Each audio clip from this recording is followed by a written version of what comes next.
magandang hapon sa ating lahat. Time check. 4:45 na. So, malapit na ang gabi. Ibig sabihin, malapit na ang hapunan. So, kailangan ko nang magluto para meron akong maihain pagkakain na yung amo ko at meron na rin akong maisasagot kung magtatanong kung ano ang ulam nila ngayong gabi. So, ang naisipan kong lutuin ngayon is fish tausi or yung isda na merong tausi. So, ito siya guys. Yung isda, nilagyan ko lang siya ng asin paminta. Tapos, kinoat ko siya sa cornstarch.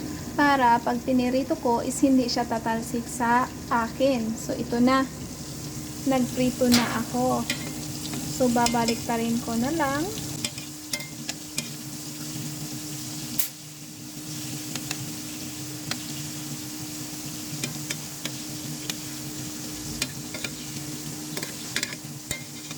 Ayan. Yan yung aking first batch.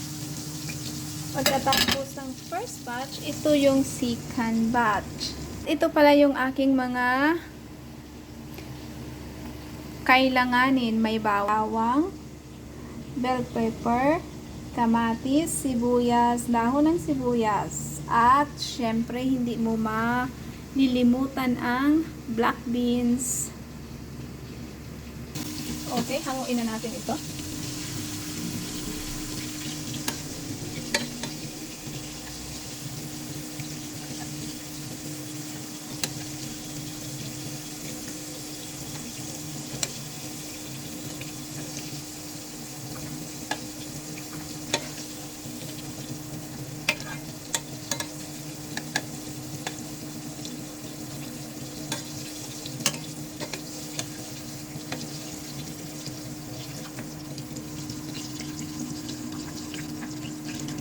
Hindi ko siya pinapag-golden brown kasi matitigasan yung mga amo ko eh. So, kailangan ganyan lang siya.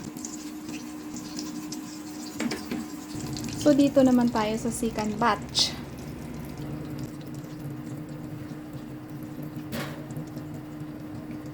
Madali lang naman siya lutuin guys. Basta kompleto ricados na yung basta naka-prepare na yung mga ricados ninyo na kakailanganin. Okay, maghintay na lang tayo na maluto yan. At pag naluto na siya, gagawa na tayo ng kanyang sauce. Okay guys, balik pa rin na natin to.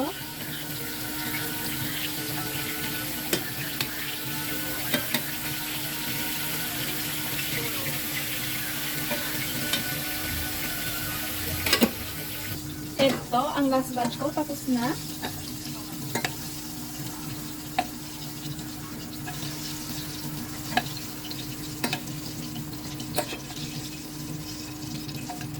Okay. Mag-umpisa na tayong mag-isa ng ating mga ricados. Unahin natin ang sibuyas.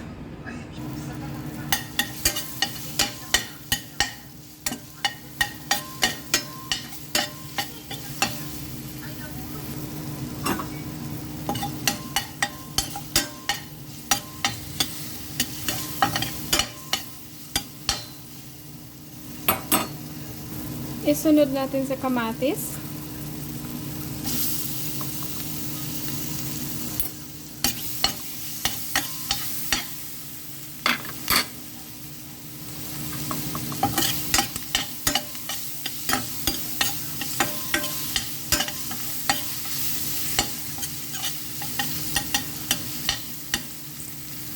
Isunod na rin natin ang ating bawang.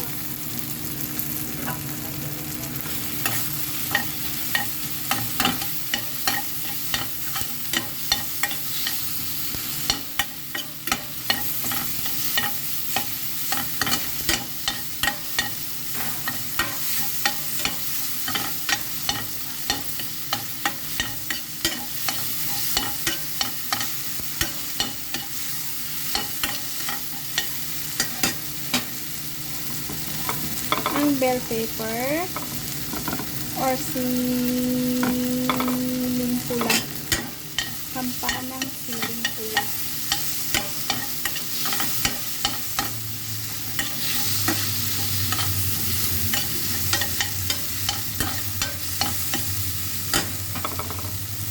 At itong dahon sibuyas.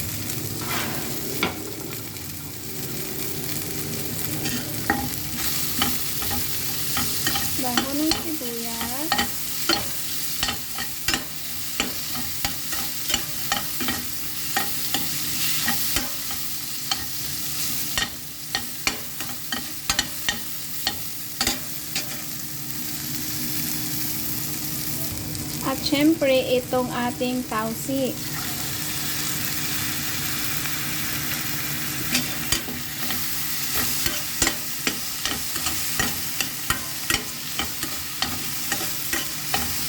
Yan.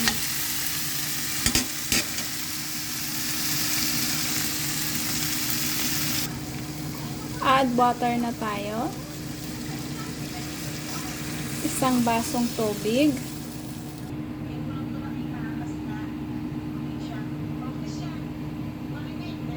Maglagay lang tayo ng konting sugar kasi medyo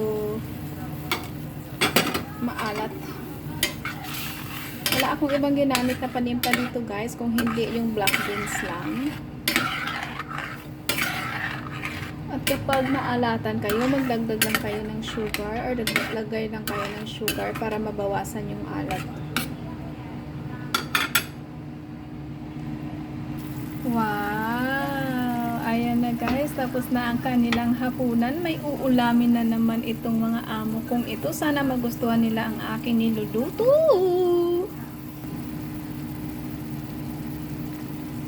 Ayan na guys, nilagay ko na ang aking isda.